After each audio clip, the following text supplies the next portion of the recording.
All right, so here's a mini story to tell you. Once upon a time, got a camera, okay? Got this one when I was 16 years old. JT wanted to make movies and didn't have the features I need.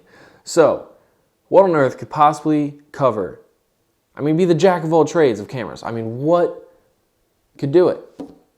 Ladies and gentlemen, I bring to you the Canon Rebel SL2.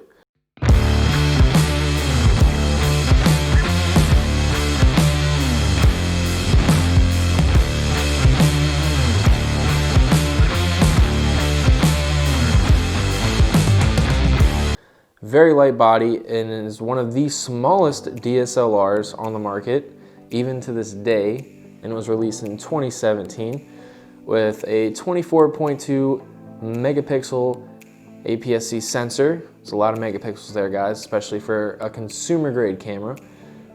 Built-in time-lapse mode, Wi-Fi, so you can share your pictures straight from the camera to your phone and upload them on Instagram or Facebook, whatever you want to do.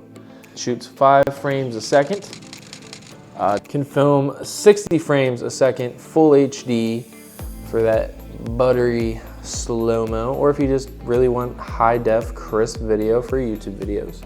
Equipped with Canon's not new anymore, but still pretty good Digic 7 processor. And what does that mean? Well, if you guys don't really care about this stuff, then don't worry about it. It just makes the camera work better. There are many other cameras that are actually better than this camera. Let's be real here. Like, I'm not saying this is the best camera, but what I am saying is that for the price and for its functionality and the specs you get, it's pretty good. There's only so much you can jam pack and make it budget friendly into a camera, you know what I mean? So what makes this camera great? Like I said, the price, it's also small. So if you are intimidated by big cameras, you want a lighter camera to carry around because you travel a lot or you walk around a lot, this is the smallest DSLR in Canon's lineup. So brilliant there. If you're like me, where you shoot skateboarding videos, YouTube videos, and you want to do filmmaking, it has features for all of those. It has 24 frames a second for cinematic video and 60 frames a second for sports, like I said, skateboarding or soccer or football, anything that's fast and moving. It has 60 frames a second, so if you want to, you can slow it down. And you can also get very crisp motion capture. This camera is under $500. So built-in time-lapse mode, flip out screen, 60 frames a second. For video, oh, and this has a mic jack. This has a freaking mic port, finally, so you can plug in a microphone and get better audio, because no offense, Canon, but your in-camera audio is not that great. If you aren't looking to spend much money and you want to get the most you can out of a camera to get semi-professional like footage, you can do it. I've done it. I've gotten paid to make a video with this camera, and my clients loved it. All right, so usability for a camera. I'm just going to use this camera as an example. So the SL2, like I said, has a very small body, but the ergonomics, like the grip, it feels really good in your hand. It doesn't feel like, it's just small, like tiny toy camera that you're holding. Like it actually does feel really good in the hand to use. It's comfortable.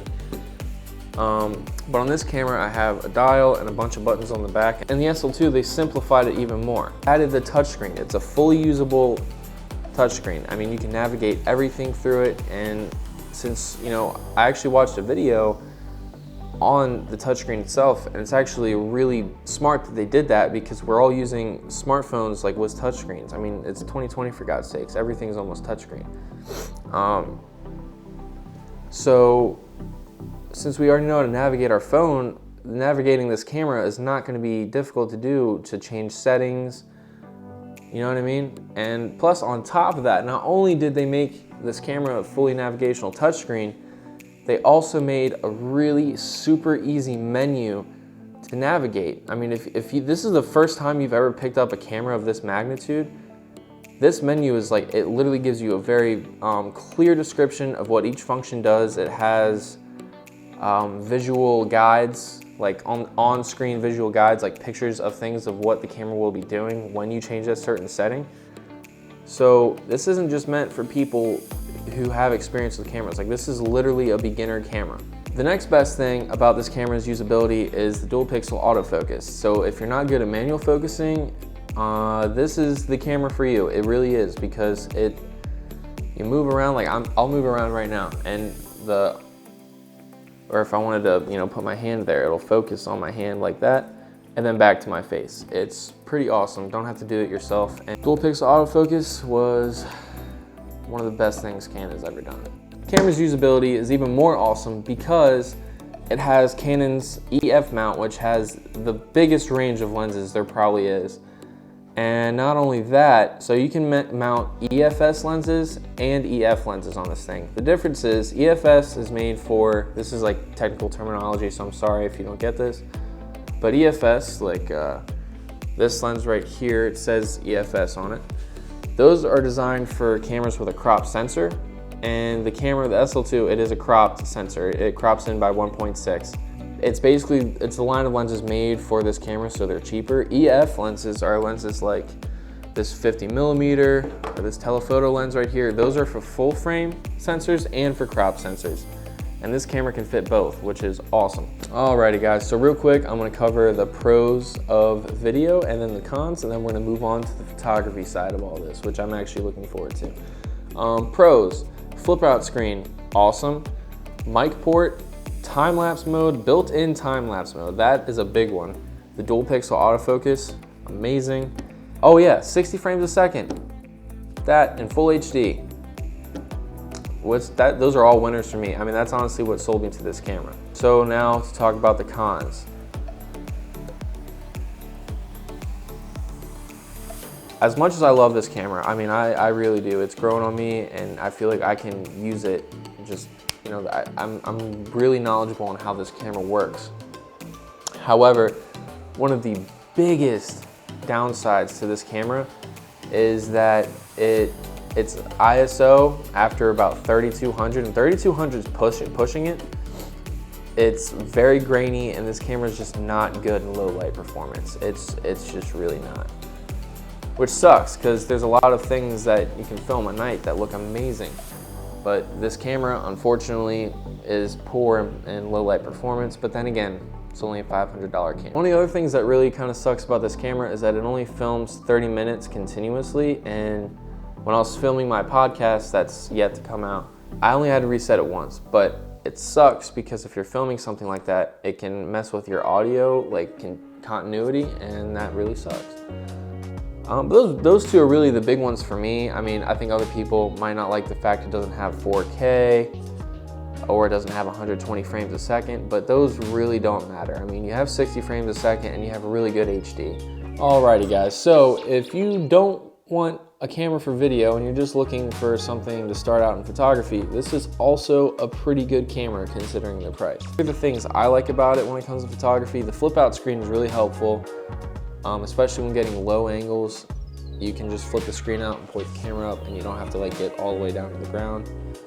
The other thing I like is that it has an optical viewfinder and not an electronic viewfinder. The reason I like that is because sometimes electronic viewfinders can be faulty.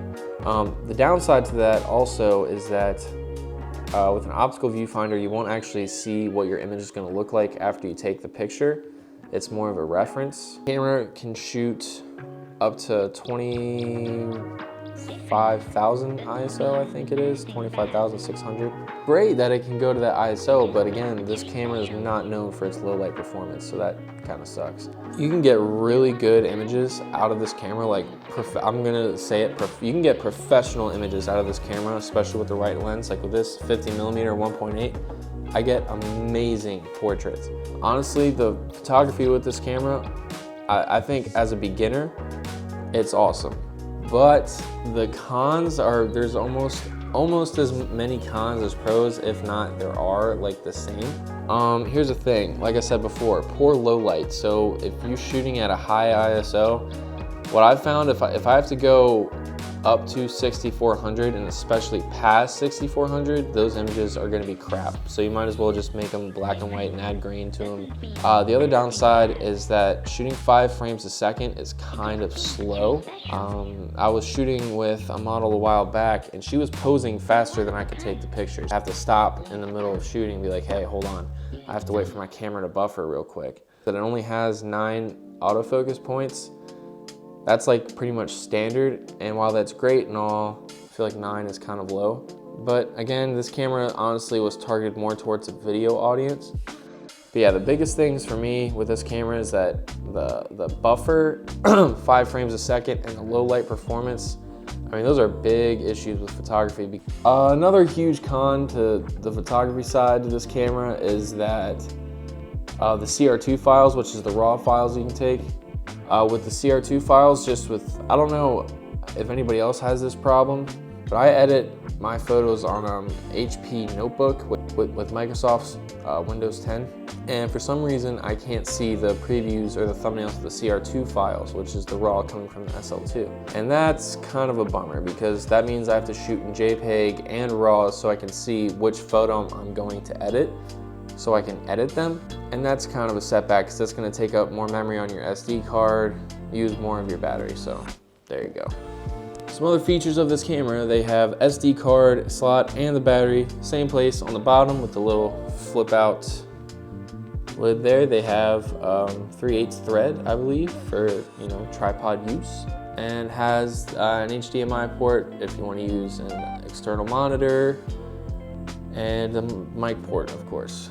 All right, guys. So to review what we've been over real quick, for video, just the highlights of it.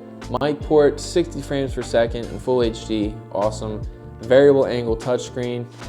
The touchscreen's fully navigational with menus and everything like that. Has a pretty decently high ISO range, but not really that great. And built-in time-lapse mode. That is awesome. I mean, for video, this is fantastic. It's all you need. And the dual pixel autofocus, there's that too. It's all you need. And for video, for the price, this thing is amazing. So if you're gonna do YouTube, especially YouTube or filmmaking, and you're just starting out, I would highly recommend this camera. To review photography, you can get really good images, shoots raw. 5 frames a second is decent when you're shooting a model or your talent or whoever you're taking pictures of. It's decent. It's not the best, but it's not the worst either. So it's decent there. You can get really professional looking images out of this budget camera. And that is, if you want to shoot sports or anything like that, like picture wise, I wouldn't recommend this camera. It's just not fast enough. And it breaks my heart because I really dig this camera. But yeah, I hope that somehow, some way I've convinced you to invest in this camera because I believe in it. I think it is one of Canon's best consumer grade cameras. They really put some thought into it. And I gotta appreciate it. I really appreciate it because it's given me the ability to create more YouTube videos, better content. And this year especially, and 2018, I've really dove into photography and I've gotten so good at it with this camera. So, I'm not complaining one bit. I'm very glad I got this camera. Do not regret it a single bit. And I'm probably gonna keep it for another year or so. I highly recommend it, especially paired with a good lens. You can go far with this. All right, guys, that is all. I hope you enjoyed this review. If you have any questions, please leave it in the comments. If you like this video, please consider liking and subscribing because that would be awesome. That would just give me some more motivation to make more content. And I really appreciate you guys watching this, taking time out of your day to watch this. So YouTube, I will see you in the next video.